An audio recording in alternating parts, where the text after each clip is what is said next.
Halo, Assalamualaikum warahmatullahi wabarakatuh. Di sini saya akan menjelaskan tentang pemahaman tentang model, integrasi pengembangan kurikulum, dan struktur kurikulum di SD. Sebelumnya, saya akan memperkenalkan diri dahulu. Nama saya Wahyuni Dianti, NPM 5021317, mata kuliah Telaah Kurikulum dengan dosen pengampu Bapak Tio Gusi Satria MPD.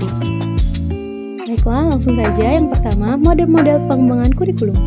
Banyak model yang dapat digunakan dalam pengembangan kurikulum. Pemilihan satu model pengembangan kurikulum bukan saja didasarkan atas kelebihan dan kebaikan-kebaikannya, serta kemungkinan pencapaian hasil yang optimal, tetapi juga perlu disesuaikan dengan sistem pendidikan dan sistem pengelolaan pendidikan yang dianut serta model konsep pendidikan mana yang digunakan. 1. Model administratif atau biasa disebut garis komando line staff merupakan pola pengembangan kurikulum yang paling awal dan mungkin yang paling dikenal. Model pengembangan kurikulum ini berdasarkan pada cara kerja atasan bawahan top-down dipandang efektif dalam pelaksanaan perubahan kurikulum. 2. Model grassroots. Model pengembangan kurikulum ini merupakan lawan atau kebalikan dari model pertama inisiatif dan pengembangan kurikulum bukan datang dari atas tapi dari bawah. Bisa dikatakan model administratif bersifat top-down atasan bawahan, sedangkan model grassroots adalah bottom-up dari bawah ke atas. 3. Model bootcamp. Pengembangan kurikulum dengan menggunakan metode bootcamp memiliki 5 pembuat keputusan.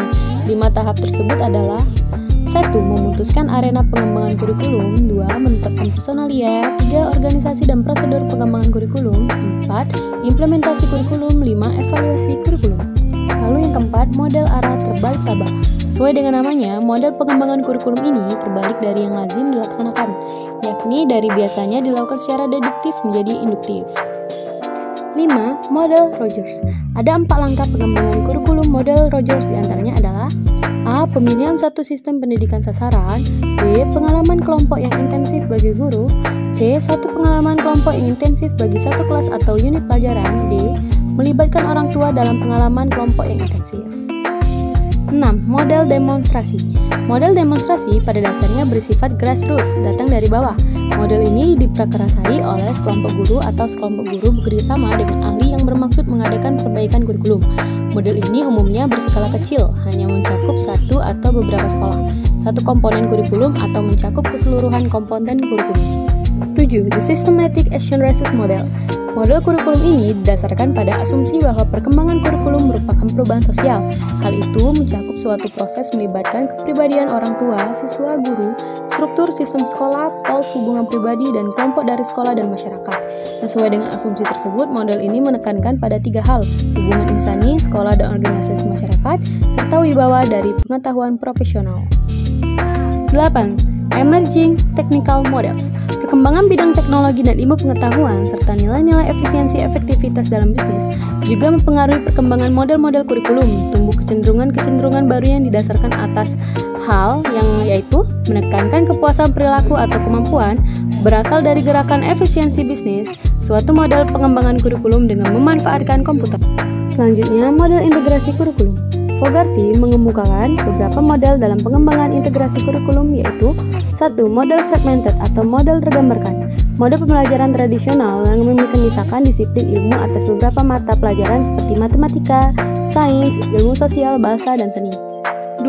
Model connected atau model terhubung. Model yang menghubungkan satu konsep dengan konsep lainnya, ide yang satu dengan ide lain, tetapi masih dalam lingkup satu bidang studi, misalnya IPA atau IPS. 3. Model nested atau model tersarang. Model yang memadukan berbagai keterampilan, yaitu keterampilan social skill, keterampilan berpikir, dan keterampilan isi specific skill ketika membahas suatu topik. 4. Model sequential atau model terurut. Model ini mata pelajaran diatur dan diurutkan secara tepat satu sama lain antara topik-topik atau unit-unit. Materi dari 2 mata pelajaran yang berhubungan dapat diurutkan untuk diajarkan secara paralel. 5. Model share. Model terbagi merupakan bentuk pemaduan pembelajaran akibat adanya overlapping konsep atau ide pada 2 mata pelajaran, sehingga menjadi konsep yang utuh terhadap konsep-konsep yang berserakan tersebut. 6. Model Webbed atau model terjaring. Model Webbed ini mewakili pendekatan tematik untuk memadukan materi subjek. Model ini dimulai dengan menentukan tema yang kemudian dikembangkan subtemanya dengan memperhatikan kaitannya dengan bidang studi lain.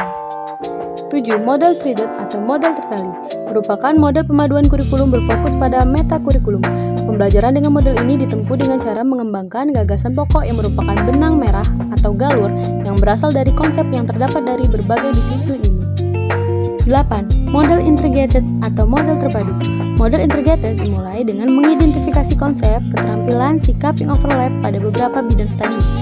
Tema hanya berfungsi sebagai konteks pembelajar. 9. Model network merupakan model pemaduan pembelajaran yang mengendalikan kemungkinan pengubahan konsepsi, bentuk pemecahan masalah, maupun tuntutan bentuk keterampilan baru setelah siswa mengadakan studi lapangan dalam situasi, kondisi, maupun konteks yang berbeda-beda. Selanjutnya, struktur kurikulum di SD. Struktur kurikulum merupakan aplikasi konsep pengorganisasian konten dalam sistem belajar dan pengorganisasian beban belajar dalam sistem pembelajaran. Struktur kurikulum terdiri atas sejumlah mata pelajaran, bahan belajar, dan kalender pendidikan. Baiklah, yang pertama, kompetensi inti. Kompetensi inti merupakan terjemahan atau operasionalisasi SKL dalam bentuk kualitas yang harus dimiliki mereka yang telah menyelesaikan pendidikan pada satuan pendidikan tertentu atau jenjang pendidikan tertentu. Gambaran mengenai kompetensi utama yang dikelompokkan ke dalam aspek sikap, pengetahuan, dan keterampilan afektif, kognitif, dan psikomotorik yang harus dipelajari di peserta didik. Baiklah, yang pertama, kompetensi inti merupakan terjemahan atau operasionalisasi SKL dalam bentuk kualitas yang harus dimiliki mereka yang telah menyelesaikan pendidikan pada suatu pendidikan tertentu atau jenjang pendidikan tertentu.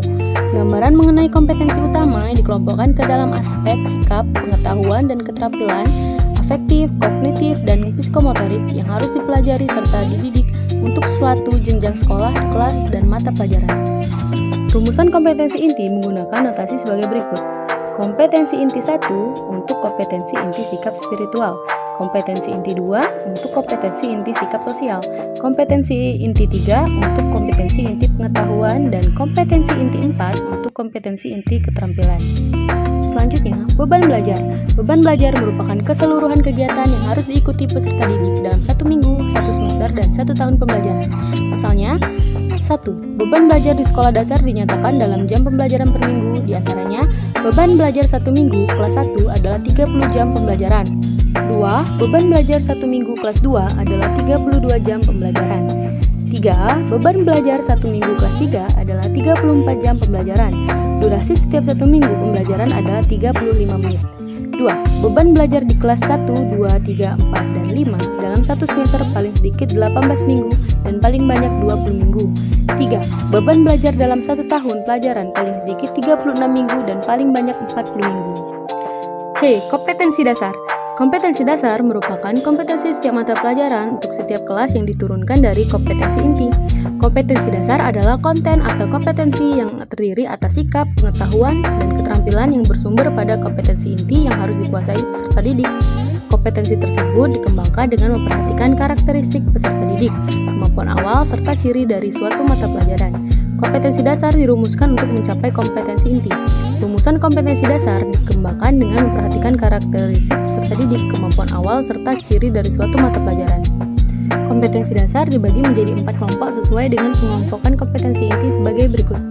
1. Kelompok 1. Kelompok kompetensi dasar sikap spiritual dalam rangka menjabarkan kompetensi inti 1. Kelompok 2. Kelompok kompetensi dasar sikap sosial dalam rangka menjabarkan kompetensi inti 2. Kelompok 3. Kelompok kompetensi dasar pengetahuan dalam rangka menjabarkan kelompok inti 3. Kelompok 4. Kelompok kompetensi dasar keterampilan dalam rangka menjabarkan kelompok inti 4. Selanjutnya, D. Muatan pembelajaran. Pada pelaksanaan kurikulum di sekolah dasar dilakukan melalui pembelajaran dengan pendekatan tematik terpadu dari kelas 1 sampai dengan kelas 6. Mata pelajaran pendidikan agama dan budi pekerti dikecualikan untuk tidak menggunakan pembelajaran tematik terpadu. Pembelajaran tematik terpadu merupakan pendekatan pembelajaran yang mengintegrasikan berbagai kompetensi dari berbagai mata pelajaran ke dalam berbagai tema. Pendekatan yang digunakan untuk mengintegrasikan kompetensi dasar dari berbagai mata pelajaran yaitu intradisipliner, interdisipliner, multidisipliner, dan transdisipliner. Baiklah, itu saja yang dapat saya sampaikan. Mohon maaf jika ada salah dalam penyebutannya ya.